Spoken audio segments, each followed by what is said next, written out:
How to watch movies on IMDb on iPhone.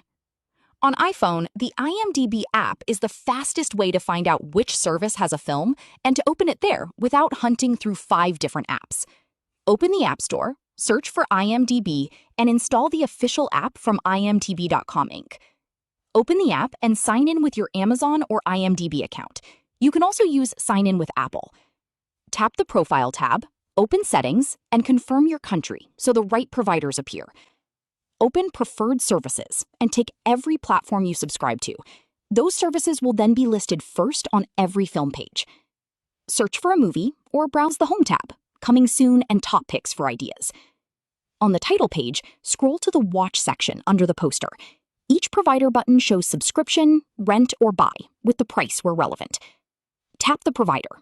iOS opens the provider's app if you have it installed, otherwise Safari. Sign in and press play there.